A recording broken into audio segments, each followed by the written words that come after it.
3 minute বাড়িয়ে দিবেন মাননীয় স্পিকার। আর কখনো সময় চাবো না মাননীয় স্পিকার। ধন্যবাদ মাননীয় স্পিকার। আজকে এই মহান সংসদে দাঁড়িয়ে দুটি কথা বলার সুযোগ পেয়ে আমি আমার বাজিতপুর নিকলিবাসী, কিশোরগঞ্জবাসী, সারা বাংলাদেশের সকল জনগণের কাছে এবং সংসদে উপস্থিত সকল সদস্যদের কাছে কৃতজ্ঞতা প্রকাশ করছি।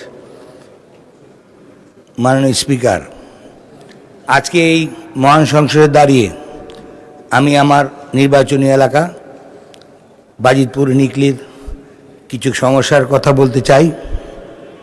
নিকলি বাজিতপুর হাওড় অঞ্চল যোগাযোগ ব্যবস্থা একদম খারাপ।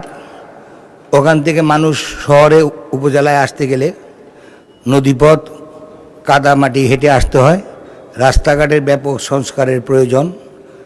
গ্রামে মারা বাচ্চা প্রসব বেদনায় যখন কাতরায়, তারা উপজেলা শহরে আসতে গেলে ভাগলপুর ছাড়া কোনো মেডিকেল কলেজ নাই।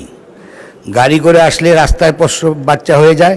আর যারা সুস্থভাবে এসে হসপিটালে ভর্তি হয়, একটা বাচ্চা ডেলিভারি হইতে 30 থেকে 40 হাজার টাকা লাগে মাননীয় স্পিকার।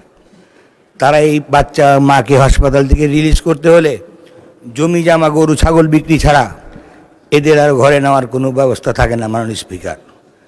মাননীয় স্পিকার, যোগাযোগ ব্যবস্থার জন্য নিকলি বাজিতপুরে একটি সড়কের অত্যন্ত প্রয়োজন। নিকলিতে একটি হাসপাতালের প্রয়োজন। স্কুল কলেজ আমার হাওড় অঞ্চলে নাই বললেই চলে। শিক্ষা ব্যবস্থাগত সরকার যে অবস্থা করে গেছে, বর্তমান ছাত্রছাত্রীরা লেখাপড়া করার মতন ইয়েস নো ভেরি গুড ছাড়া কিছুই জানে না। এই টিকমার্ক দিয়ে GPA 5 করে আমরা ছোটোবেলায় পড়েছি আদর্শলিপি, পড়েছি সবুজ সাথী, জুলেখা বাদশার মেয়ে তাহার বাড়ি অহংকার, সে সবসময় মুখ বার করিয়া থাকে। সেই কথা আর আমাদের এই বাচ্চারা জানে না। আমরা ছোটোবেলায় পড়েছি বাবুরাম সাপুরে, কোথায় যাস বাপুরে, আই বাবা জেখে দা, যদি সাপ রেখে যা, যেই সাপ জানতো গোটা দই আনতো, তেরে মেরে ডান্ডা করে দেবো ঠান্ডা। এইটাও আমাদের বাচ্চারা আজকে জানে না। ইয়েস নো ভেরি গুড দিয়ে